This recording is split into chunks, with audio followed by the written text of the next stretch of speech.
number 89, Biredi comments.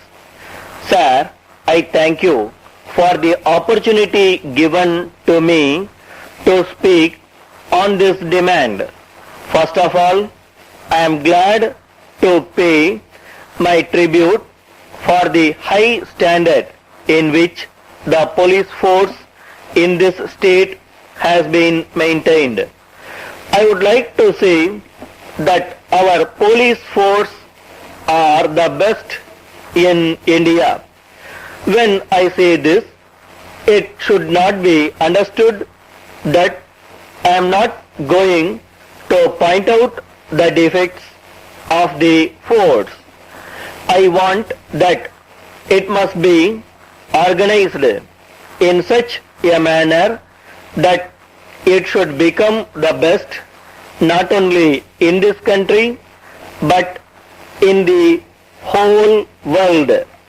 Whatever may be the view of the minister in charge, it is good that the morale of the police force has not been affected by the policy of the government.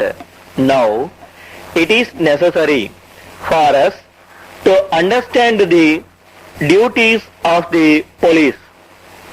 It should be realized that the police are not there to terrorize people. On the other hand, it is their duty to serve the people. I would like to point out to the government that it is the primary duty of the police to maintain law and order. If we want the police force to be made useful, they require training and education.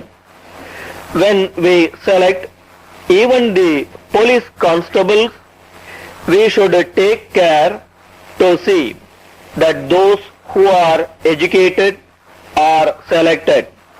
If such people are to be selected, it is necessary that they should be paid well.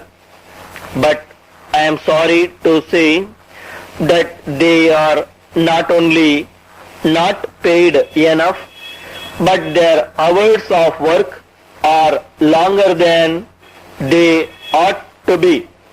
I hope it will be possible to get rid of these defects.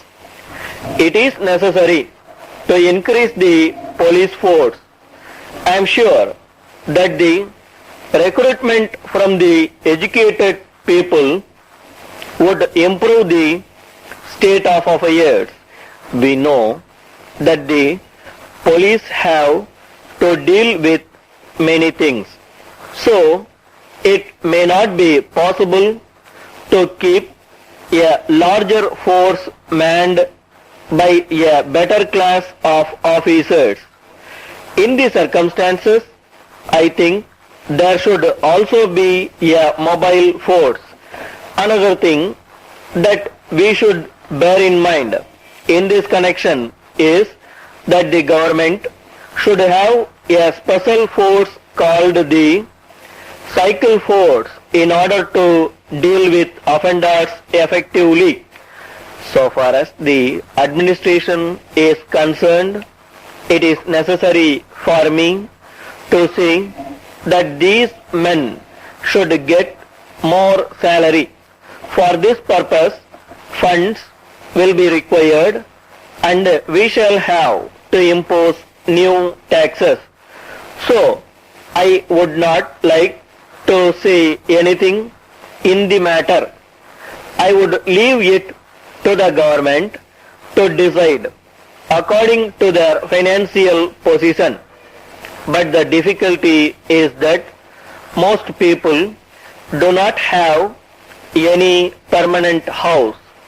Even in the report, it is said that the police people are transferred from time to time. So, it is difficult for them to get accommodation. It will be good on the part of the government to make arrangements for the provision of houses to them. Letter dated 3rd March 1980 from Ravi and Company, Saidapet, Madras, to Messrs. James and Company, Mylapore, Madras. Dear sirs, we thank you for your letter of first instant. We have great pleasure to inform you that we are willing to take up the work proposed by you. We agree with you that it is necessary for you to be convinced about our ability to carry out the work satisfactorily. For this purpose, it is desirable for us to give you an idea of the work that we do and that we have done so far. One of the important items of work that we do is construction of buildings. In addition to that, we can make arrangements also to prepare plans for approval. In this connection, we shall be pleased if you are good enough to arrange to see the plan designs in our office.